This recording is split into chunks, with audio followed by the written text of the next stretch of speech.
Hi boys, the lesson you're about to learn is the last one in our chapter 6, which is our factoring chapter.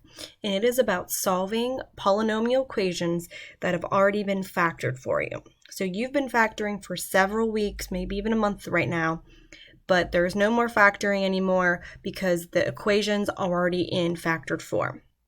There is one property called the zero product property that you will be learning today as well. So this is what the zero product property is. So a polynomial is in the blank blank when it is written as a product of factors. So for example, product means multiply. So if you were to take x squared plus 6x plus 9, which all of you know how to do, you would find your factors of c that would give you your 6. So you have your x's, you have your plus signs, and the numbers would be 3 and 3. This is the factored form. So all of your problems will look like this. They will have parentheses. When one side of the equation is a polynomial in factored form and the other side is 0, you're going to use the blank, blank, blank to solve that polynomial equation. So you're going to use the zero product property. So if I gave you this equation, this problem right here, all I would have to do is put equals 0, and then it becomes an equation. And you guys should know this, that if you have an x, you have numbers, you have an equal sign, it's called an equation. So now the answers to this problem would be x equals, and they actually have a name. Those solutions are called roots. Okay, so your answers are going to be x equals, and I will show you a little trick of how to get the x equals. And this is just the same property that says if you have this problem right here, you have a times b equals 0. And if a or b were numbers, one of these numbers would have to be a 0 in order for the equation to be a 0. So here's our first example. So I just want you to look at this problem. So you have a 2x and then you have an x minus 4. Well, how many x's are in the problem?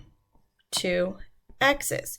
So you're going to have x equals and x equals. So the number of x's, or the number of letter in the problem, equals the number of answers you're going to have. So to do this, you're going to set each factor equal to 0. And this is extremely easy. So you're going to take 2x and you're going to set it equal to 0. Now, if you remember, this is multiplication. So we need to divide by 2, and 0 divided by 2 is always going to be a 0.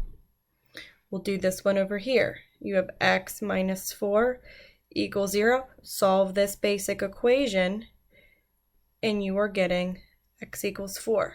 So these two answers are the roots of the problem. It doesn't matter the order of which one you would do first, but we would get two answers because we have an x here and an x there. So let's look at letter B. It's already in parentheses, so you have this one problem and this one problem. So let's do x minus 3 equals 0. We're going to solve this, so obviously you're going to add 3. There's your first answer. This one over here, x minus 4 equals 0. Obviously you didn't really need those parentheses. And we're going to add 4, and it looks like x equals 4. Now, you can know you're correct by plugging these in. So if you were to take 3 and plug it right there, 3 minus 3 would equal 0. Take 4, plug it right there. 4 minus 4 equals 0. You're trying to get the problem to equal 0. So you're finding the x's that will make that true. So let's go ahead and do letter C. We're going to have two answers again. So we have 3x equals 0. You should know that we're going to divide by a 3. And you get x equals 0. This one's easy. x minus 6 equals 0. Add 6 to both sides, and you have your two answers. Looking at letter D, again, you have two x's. So you have x minus 5 equals 0. Add 5. There's 1. And then obviously here's the other one. Now for some of these, you really do not need any work because they are pretty easy. Okay, now a little bit different, but still slightly the same. So we have 5m and we have m minus 7. So we're going to have 5m equals 0. Divide by 5. Looks like m equals 0. This one would be m minus 7 equals 0. Add 7, and you have your two answers. Now this one, we have 3 a's, so you're going to have 3 answers. This one's easy. A equals 0. You can't do anything with this one. This one would be A equals 12. And this one, obviously, is you would be subtracting 10. It would be a negative 10. Okay? Now, you're not always going to get whole number answers.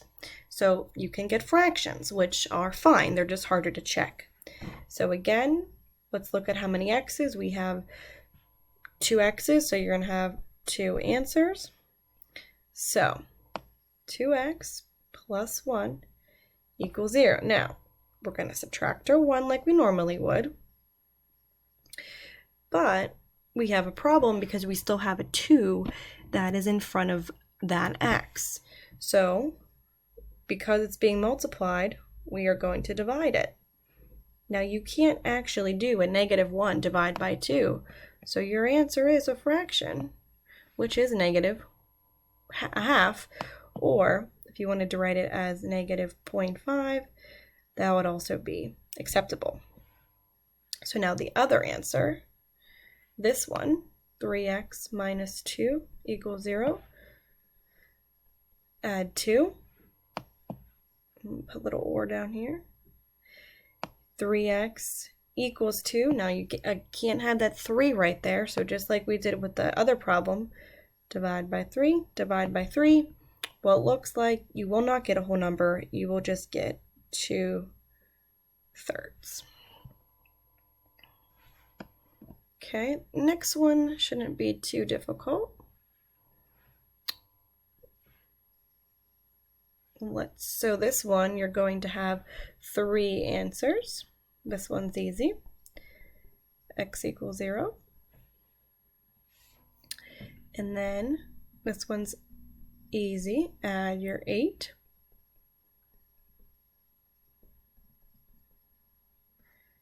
And then I don't think we're going to get a whole number for this one. You have 4x plus 1 equals 0. Well, you're going to be subtracting 1. And you're going to get 4x equals negative 1. Now we need to get rid of this 4. So we're going to divide by 4. And it looks like you do get a negative 1/4.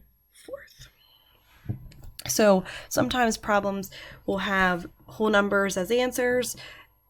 Sometimes it will have whole numbers and fractions, or it will just have all fractions. And I have one more example for you. So let's look at A and B. So the only thing different in this problem is you have this little exponent right here. Now you should remember this, that we can rewrite this problem. Since that little 2 is there, all that means is you have 2 of the same parentheses. So you only need to do this once, but remember that you're technically getting the same answer twice. So if I were to do this, x plus 8 equals 0, if you subtract your 8, you are getting a negative 8. And you're also getting a negative 8 over here, but you would only need to write it once. And then technically, this would be called a double root because you get the same answer twice, but you could write it once, or you could just, box both. It really wouldn't matter. So this one over here, the little 2 means you have 2 of the same parentheses. So obviously you just need to do it once. Add 4. And it looks like your answer is x equals 4, but it is a double root. And if that actually was, let's say, a little 3, then you would have a triple root. Okay, so I'm not going to give you one like that, but I'm just telling you that it is a possibility maybe down the road. So your assignment is on big ideas, and we will do some more practice in the next 2 days. Bye, boys.